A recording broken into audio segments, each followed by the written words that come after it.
What if the pain you feel isn't coming from the present moment, but from an old version of you, still clinging to the past, still hoping the world will be different? Carl Jung believed that most suffering doesn't come from what happens to us, but from how we relate to it. We get hurt, not just by others, but by our refusal to accept what is, by replaying stories, reopening wounds, and handing our inner peace over to people who were never meant to protect it. But what if you reached a point where nothing and nobody could hurt you again? Not because the world changed, but because you did. Jung called this the path of individuation, the process of becoming whole. It's not about becoming untouchable. It's about integrating the parts of you that used to beg for love, validation, and permission to exist. When you stop abandoning yourself to keep the peace, you stop attracting situations that disturb it. When you see your triggers as teachers, you stop giving your power away. And when you meet your shadow, the hidden fears, the buried pain, you stop expecting others to heal it for you. People may still disappoint you. Life may still challenge you. But the difference is, you're no longer shattered by it. You stop personalizing everything. You stop needing constant reassurance. You stop looking outside for something only found within. This is how healing really works, not through avoiding pain, but through outgrowing it. And when you do, you don't just feel strong, you become unshakable. To become unshakable, you must confront the part of you that has been silently begging for protection. Not from the world, but from yourself. From the thoughts you repeat, the stories you believe, and the wounds you keep open. Carl Jung taught that true healing begins with consciousness. Until you make the unconscious conscious, it will direct your life, and you will call it fate.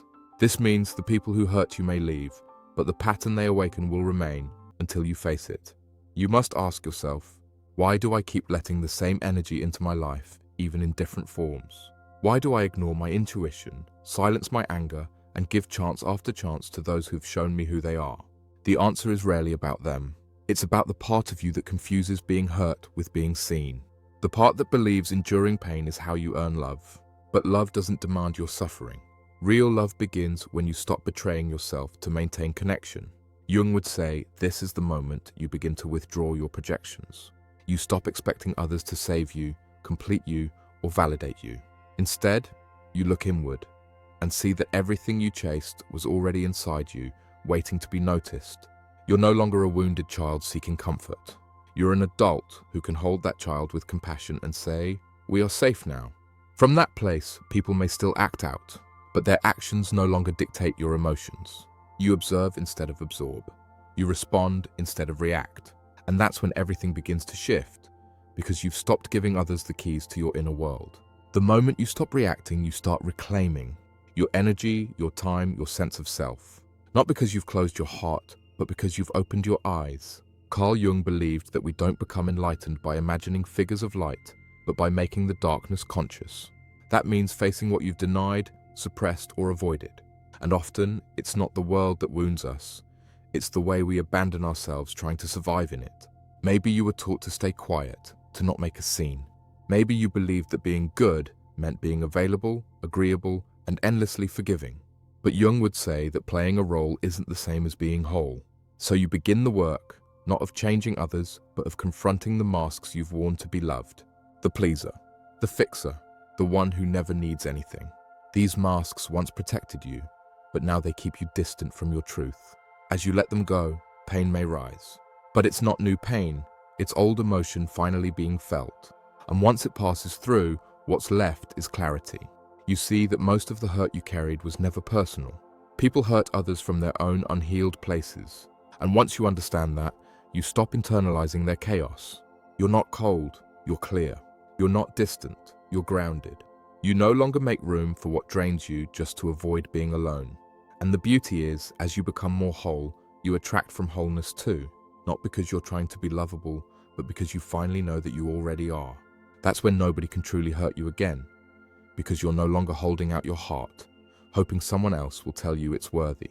You begin to understand that your sensitivity was never the problem. It was your lack of boundaries around that sensitivity, and now you're learning to protect it, not with walls, but with wisdom. Carl Jung wrote that every transformation begins with a crisis of meaning. That moment when the old version of you no longer fits, but the new one hasn't fully arrived. In that space, it's tempting to go back, to familiar habits, familiar chaos. But you don't, Because you've tasted the peace that comes with self-honoring. And once you've felt that, false peace, peace that costs your well-being, can no longer satisfy you. You start saying no without guilt. You leave conversations that once trapped you in over-explaining. You stop defending your worth like it's up for debate. Not because you're above others, but because you're finally on your own side. Jung believed the shadow, the part of us we avoid, holds the key to liberation. And when you make peace with your shadow, you no longer chase validation in the light. You no longer need everyone to understand you. You understand yourself. You no longer need everyone to stay. You trust that what aligns will remain, and what doesn't was never meant for your path. This is where your power lives, in choosing yourself, not in opposition to others, but in devotion to your truth. You stop measuring your value by your usefulness. You stop exhausting yourself trying to earn love that should have been unconditional. And when you reach this place, something subtle but extraordinary happens. You no longer fear being hurt, because you know how to return to yourself. You know how to heal, and nothing outside of you holds the power to unmake what you finally become. You stop needing chaos to feel alive. You stop confusing intensity with connection. And for the first time, peace doesn't feel boring. It feels like home. Carl Jung believed that wholeness includes all that we are, not just the polished parts we present to the world. It includes the anger, the sadness, the fear, not so we can stay in those emotions forever, but so we can stop running from them. Because anything you run from holds power over you, and anything you face loses its grip. The people who once triggered you now serve as mirrors, not enemies. You thank them, not because what they did was okay, but because they showed you where you were still healing.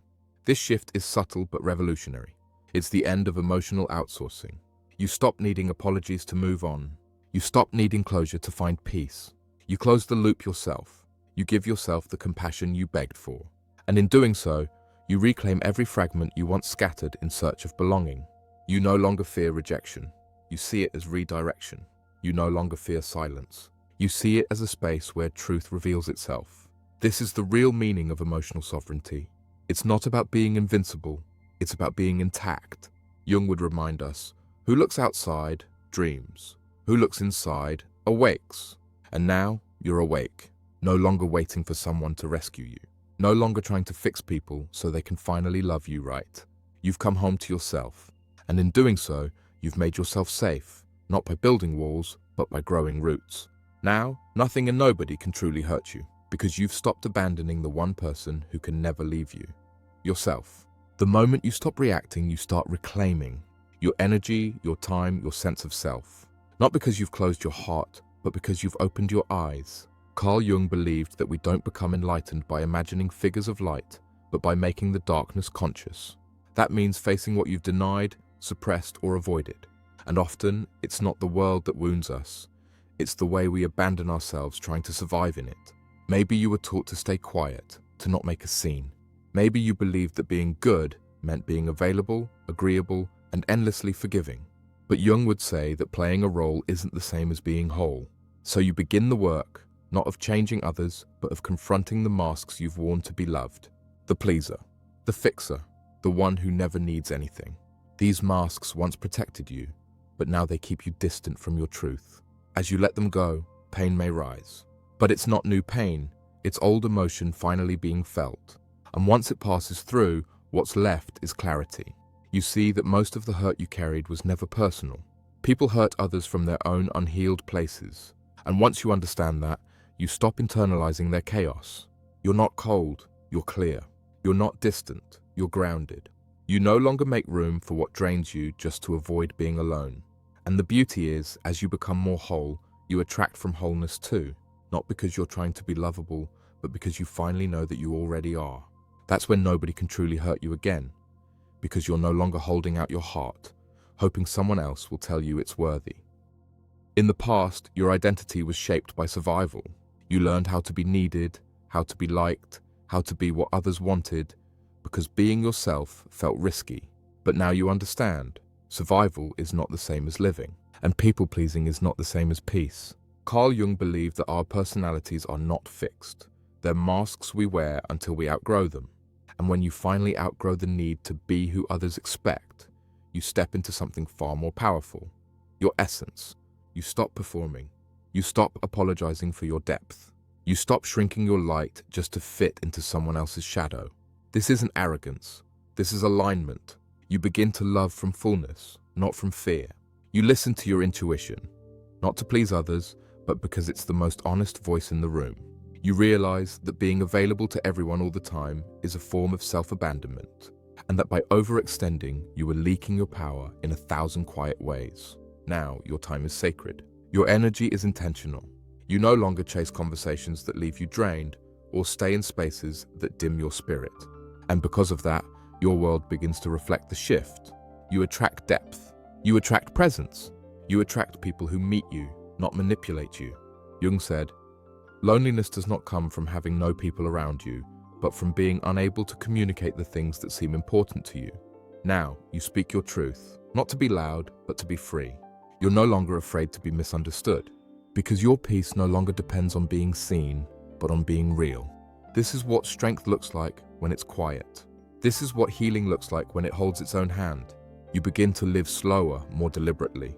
Not out of laziness, but because rushing used to be your way of outrunning yourself. Now, you let life meet you where you are. Carl Jung believed that wholeness was not about perfection, but integration. And when you stop hiding your flaws, your insecurities, your fears, you begin to live from your center, not from your coping mechanisms. You're no longer held hostage by the opinions of people who never truly knew you. You don't need to explain your evolution to those still committed to the older version of you. Growth doesn't need a witness to be real. You see clearly now, what used to feel like rejection was protection. What used to feel like loss was alignment. The universe was never punishing you. It was guiding you back to yourself. This shift is where emotional independence is born. You stop needing to be chosen to feel worthy. You stop needing constant validation to feel real. Instead, you choose yourself, not just once, but every single day. In the small moments, in the tough conversations, in the quiet decisions to walk away from what no longer nourishes your spirit. You realize how many battles you fought just to be heard by people who were never listening. Now, you listen to yourself. You hear your own voice. You trust your inner compass more than the noise of the crowd. And in that silence, you meet a version of yourself who is no longer in survival mode. She's present. He's whole. They are finally free. Because when your healing stops being a performance and starts being a way of being, you don't just avoid getting hurt. You rise above what once had the power to break you. You've stopped explaining your silence. You've stopped defending your peace. Because now you understand, protecting your energy is not selfish, it's self-respect. Carl Jung taught that what we resist persists. And for years, you resisted your own voice, your truth, your worth, because owning them meant risking rejection. But now you realize the only rejection that truly wounds is self-rejection, and you've chosen to stop abandoning yourself. This is what true inner work looks like. Not just reading books or quoting thinkers, but applying the lessons to your everyday life. You pause before reacting. You reflect before speaking. You feel before fleeing. And this depth, it doesn't make you weak, it makes you unshakable. You've faced your loneliness and didn't numb it.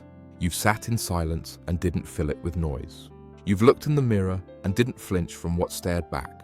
This isn't the absence of pain, it's the mastery of response. It's the difference between being consumed by emotion and being conscious of it. Now you walk into rooms with presence, not because you demand attention, but because you no longer need it. You've returned to yourself, and in doing so, you've become untouchable. Not because you built armor, but because you built awareness. And here's the truth. Nobody can hurt the version of you who no longer seeks to be saved. If this message speaks to your soul, don't let it stop here. Subscribe to Wisdom Seeker for more videos that help you rise, reflect, and remember who you are. Because your healing journey deserves a space where depth is honored and truth is never watered down. Your transformation is sacred. Let's keep going together.